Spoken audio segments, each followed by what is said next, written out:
Hello viewers, আসসালামু আলাইকুম। আশা করি সবাই ভালো আছেন। আর আমি আজকে যে নতুন রান্না করব, আর এই নতুন রান্নাটা একেবারেই আমার আজকে প্রথম আমি এটা রান্না করতেছি।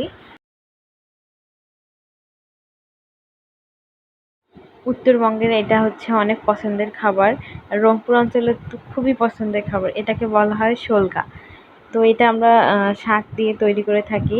পাট শাকগুলো আমি এখানে ধুয়ে নিয়েছিলাম। তো বাইরে বৃষ্টি হচ্ছে, এই কারণে রোদ নেই, শুকানো হলো না। আর আমি একটা একটা করে এগুলো গোছায় নিব। এখানে ধুয়ে নিয়েছি, একটু পানি ঝরিয়ে নিয়েছি। এগুলো রোদে শুকাতে হয়, কিন্তু আজকে বাইরে বৃষ্টি হচ্ছে, এই কারণে রোদ নেই। তো দেখা যাক আমি কিভাবে এটা করি। এখানে আমি একটা একটা করে পাতা নিয়ে মুঠো করে নিব। তারপর দিয়ে দিব এখানে একটা কচু পাতা দিয়ে দিব। আজকে আমি প্রথমে এটা কাটবো, আমি জানি না কি হবে। আর এটা কাটতে গিয়ে আমি হাত কেটে ফেলি। আমি কাটতেই পারতেছি না, কারণ আমি এটা কখনো কাটিনি।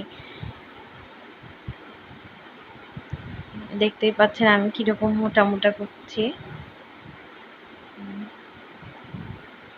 আমার হাতে এই সময় কেটে যায়, আমার শাশুড়ি পরে নিয়ে নেয়। আর এই রান্না করার জন্য কোনো তেল, মশলা, পেঁয়াজ কিচ্ছু লাগবে না। শুধু একটু লবণ আর সোডা লাগবে, খাবার সোডা লাগবে। খাবার সোডা মাস্ট লাগবেই। তো আমার এটা কেটে নেওয়া শেষ। আর আমি এখানে দিয়ে দিব কাঁঠালের বিচি।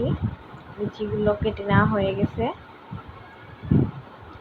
এখানে আমি পরিমাণ মতো পানি দিয়ে আমি কাঁঠালের বিচিগুলো সিদ্ধতে দিব। এখানে দিয়ে দিচ্ছি লবণ, আর এখন দিয়ে দিব খাবার সোডা। সোডা দেওয়ার সাথে সাথে এরকম ফেনা উঠবে। আর এখানে মরিচ আর রসুন দিতে হবে, রসুন লাগবে। এরপর সিদ্ধ হয়ে গেলে আমি এই কেটে রাখা শাকগুলো দিয়ে দিব এখানে। তারপর সিদ্ধ হয়ে গেলেই ব্যাস আমার রান্না শেষ। এভাবে একটু নেড়েচেড়ে দিতে হবে।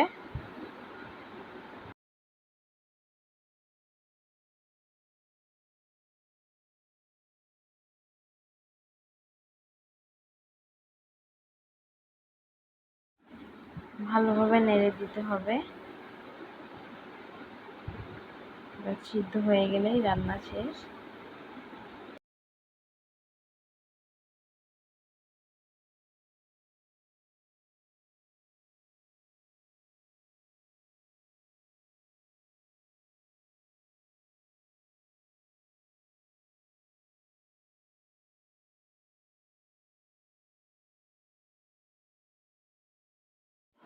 আর এখানে কোনো পানি অ্যাড করব না, রান্নাটি শেষ আমার।